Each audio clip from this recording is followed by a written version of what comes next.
نحمده ونصلي على رسوله الكريم اما بعد اعوذ باللہ من الشیطان الرجیم بسم اللہ الرحمن الرحیم۔ شعبان المعظم کا مہینہ ویسے تو بہت ہی بابرکت اور بافضیلت مہینہ ہے، اس کی عظمتوں اور فضیلتوں سے انکار ممکن نہیں، لیکن اس مہینے کے اندر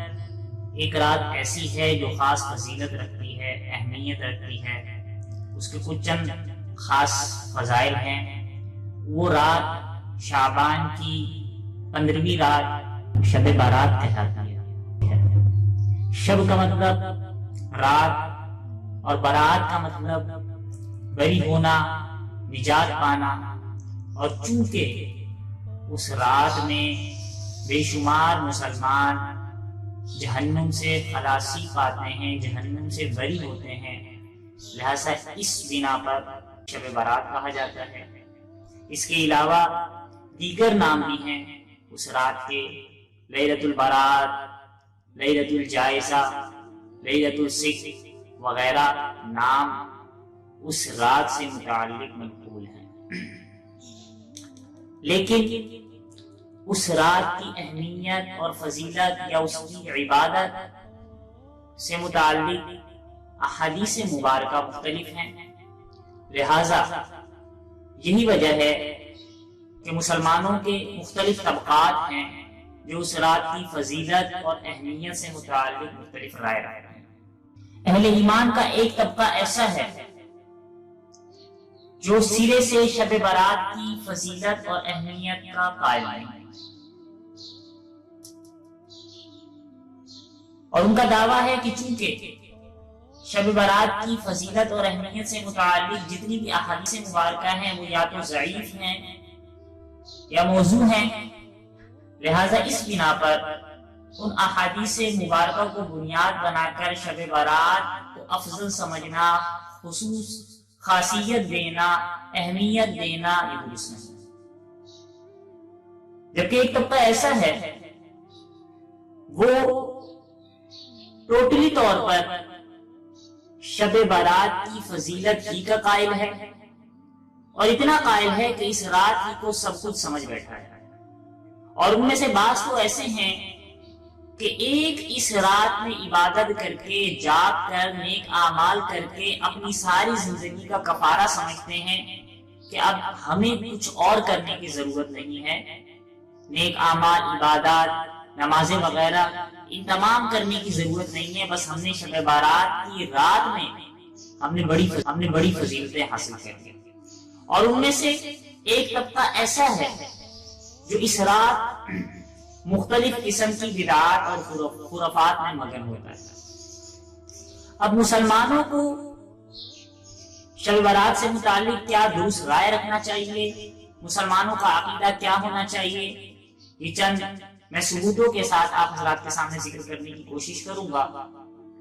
پہلی بات تو یہ سمجھیں کہ آیا وہ احادیث مبارکہ جن میں شب برات کی فضیلت مذکور ہے وہ احادیث مبارکہ کون سی ہیں اور کیا ذکر کیا گیا ہے؟ حدیث مبارکہ بے شمار ہیں۔ ام المومنین امی عائشہ صدیقہ رضی اللہ تعالی عنہا سے مروی ہے ایک لمبی حدیث مبارکہ کہ جس میں حضور علیہ الصلوۃ والسلام کا یہ ارشاد نقل کیا گیا ہے کہ ان اللہ تعالی ینزل لیلۃ النصف من شعبان فیغفر للاکثر من عدد شعر غنم کلب۔ ترمذی شریف کی حدیث نمبر 739۔ اسی طریقے سے حدیث مبارکہ ابن ماجہ، مسند احمد، سنن، شعب الایمان وغیرہ میں بھی یہ حدیث مبارکہ ذکر کی گئی ہے۔ مطلب یہ ہے کہ جب شعبان کی نصف رات کو یعنی شعبان کی 15ویں رات اللہ تعالیٰ آسمان دنیا پر نزول فرماتے ہیں، فَيُغْفَرُ لِأَكْثَرِ مِنْ عَدَدِ شَعْرِ غَنَمِ كَلْبٍ، اور قبیلہ بنو کلب کی بکریوں کے بالوں کی تعداد سے زیادہ اللہ تعالیٰ اہل ایمان کی مغفرت فرماتے ہیں۔ یہ حدیث مبارکہ موجود ہے۔ یہ حدیث مبارکہ مختلف الفاظ کے ساتھ دیگر کتب احادیث میں بھی موجود ہیں، اور اسی طریقے سے اس حدیث مبارکہ سے ملتے جلتے الفاظ والی احادیث ہیں جو کہ دیگر صحابہ کرام رضوان اللہ تعالی علیہم اجمعین، جیسا کہ حضرت سیدنا ابوبکر صدیق رضی اللہ تعالی عنہ، حضرت سیدنا عبداللہ بن عمر بن عاص رضی اللہ تعالی عنہ، حضرت سیدنا معاذ بن جبل، حضرت سیدنا ابو موسیٰ اشعری، حضرت ابو ہریرہ رضوان اللہ تعالی علیہم اجمعین وغیرہ سے منقول ہیں۔ میں تمام احادیث یہاں پر ذکر نہیں کر سکتا، چند ایک ذکر کر رہا ہوں۔ اسی طریقے سے شعب الایمان کی ایک حدیث مبارکہ حضرت ابو ثعلبہ خشنی رضی اللہ تعالی عنہ سے روایت ہے کہ جس میں نبی کریم صلی اللہ تعالی علیہ وآلہ وسلم نے ارشاد فرمایا: اذا كان ليلة النصف من شعبان اطلع الله على خلقه فيغفر للمؤمن ويملي للكافر ويدعو اهل الحقد بحقدهم حتى يدعوه۔ یہ حدیث مبارکہ شعب الایمان میں بھی ہے، یہ حدیث مبارکہ شعب الایمان میں بھی ہے، سنن صغریٰ للبہقی، معجم الکبیر للطبرانی اور دیگر کتب احادیث میں موجود ہے، جس کا مطلب یہ ہے کہ اللہ تعالیٰ اپنی مخلوق پر مطلع ہوتے ہیں، نزول فرماتے ہیں، اور فیغفر للمؤمن، مومن کو بخشتے ہیں، ویملی للکافر، اور کافر کو مہلت دیتے ہیں، وَيَدْعُو أَهْلَ الْحِقْدِ بِحِقْدِهِمْ، اور اہل کینہ کو ان کے کینے کے ساتھ چھوڑ دیتے ہیں، یہاں تک کہ وہ کینے کو چھوڑنے لگے، وہ عداوت کو چھوڑ دیتے۔ اب یہ حدیث مبارکہ بھی ہمارے سامنے، اس سے ملتے جلتے الفاظ والی احادیث مبارکہ حضرت عوف بن مالک رضی اللہ تعالی عنہ اور دیگر صحابہ و دیگر تابعین رحمہ اللہ سے منقول ہے۔ یہ دو حدیث مبارکہ میں نے آپ حضرات کے سامنے ذکر کی، تقریباً کتب احادیث میں آئے صحابہ کرام رضوان اللہ تعالی علیہم سے منقول